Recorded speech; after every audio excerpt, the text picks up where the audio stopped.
Peace and blessings. I'm Jasira Kahina. You can also call me Coach J, and I help high achieving women just like you find and maintain excellence and balance in every area of your life while you are out here changing the world.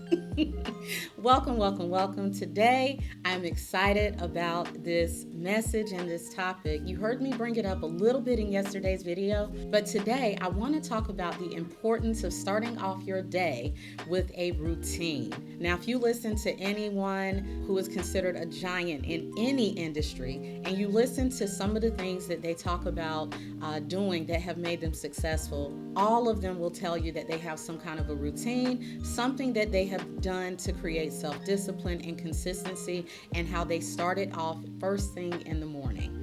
Now, I'm not going to get started with what time you should wake up and things like that because I honestly don't know what's going to work best for me or for you. But I can tell you the value of a routine regardless of what time you wake up during the day. So if you're ready to get started, I'm just going to share a few of my tips and tell you how I get started with my day.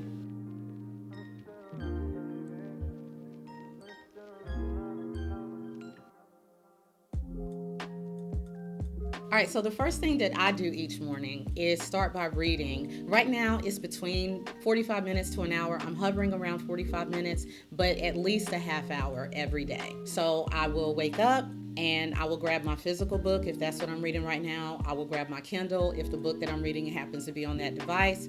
And I will then turn on something called lo-fi or chill hop. Wonderful, wonderful ways of starting your morning without it being too jarring, too loud, or just not productive. So the type of book doesn't matter. Sometimes I'm reading personal development. Sometimes I'm reading about, alternative ways of thinking. Sometimes I'm just reading something that's funny.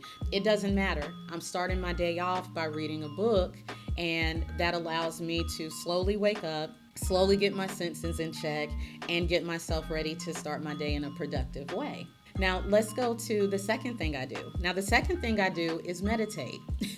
Now, most people will say that they meditate first. They'll meditate before they read. They'll meditate before they have breakfast. They'll meditate before they do anything else. And I did try that. But as someone who is not naturally a morning person, as someone who is not naturally a morning person, when I tried to meditate first thing in the morning, I just went back to sleep.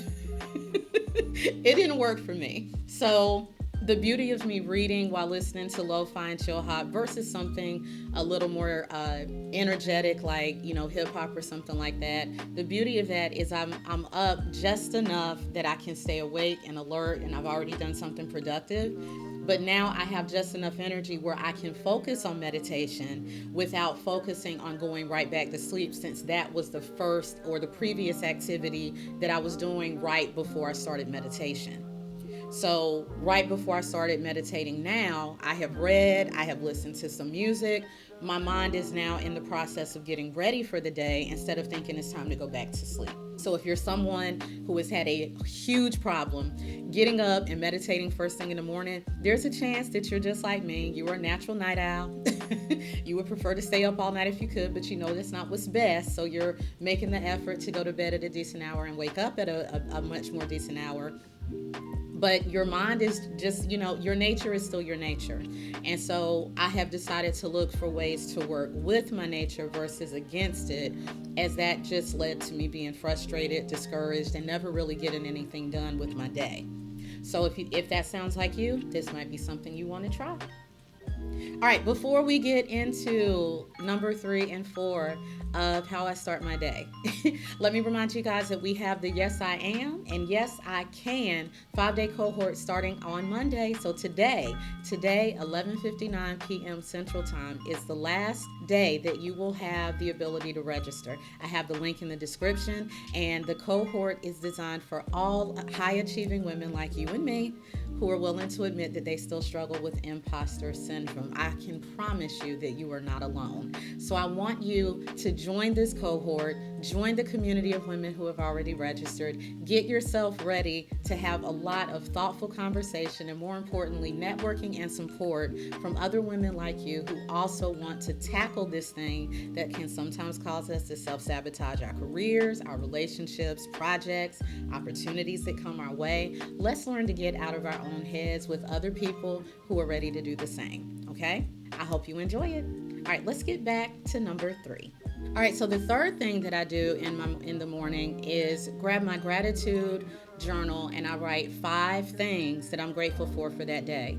Now, this doesn't have to be a very extensive process, and it doesn't even have to be a very expensive journal, even though I love journals and I just try to stay out of those aisles because I'm going to buy them even if I don't need them. But this can simply be like a 59-cent notebook. All you're doing is taking each day, you're dating it, and you're writing out 5. And if you want to go further, you can do that. I think I'm doing 10. You can write 5 to 10 different things that you're grateful for. So, of course, I'm going to say that I'm grateful for life. I'm grateful for the bed that I'm sleeping in. I'm grateful for the roof over my head. I'm grateful that my son is healthy and safe. I'm grateful that I'm healthy and safe.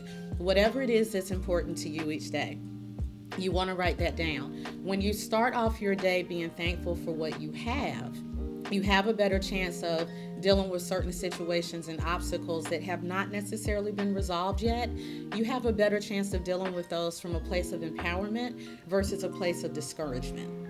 So that's why I want to go ahead and start my day off being grateful for what I do have, reminding myself of the things that are going right and the things that are the way that I want them to be so that I can move forward. Now, if you have additional time and you don't mind doing this, another thing that I do is I will write out 5 affirmations that speak about what I want to see that may not necessarily be my reality yet. So I may talk about, I'm so grateful that I have booked all of my speaking engagement dates for the rest of the year. I am so grateful that all of my cohorts and all of my coaching programs are sold to capacity. I will speak those things out so that I also now have gratitude for what I have and motivation for where I'm going. So that might be a little thing that you want to try too. Now, before I go to the 4th thing that I do to complete my morning routine, let me know how you guys are liking it and share some of your morning routines information in the description or comments below, okay? All right, let's get to number 4. So the 4th thing that I do is I make my bed and take a shower. I make my bed and I take a shower. Now, the big deal with making your bed, a lot of people don't necessarily see the importance or even the need or the desire to do it. I make my bed every morning because it's literally the first thing that I get to complete each day. So I get to start off my day saying that something is done. I've already read, I've already listened to Chill Hop, I've meditated, I've done my gratitude journal, I have written out some affirmations about where I want to see life going, and now I've made my bed. There is something, for those of you who do this, you understand, there is something about making your bed that continues to make your room feel complete.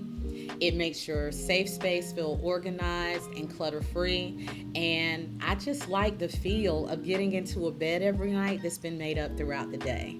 Sometimes I'll put a little perfume on the sheets, a little perfume on the pillows, things like that. But I always, always, always make my bed.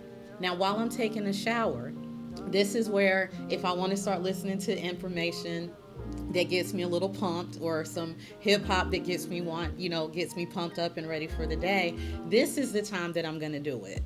I'm going to go ahead and get in the shower, and I'm going to bring my radio, or if I have some waterproof headphones, I'm going to have those in my ears or something like that.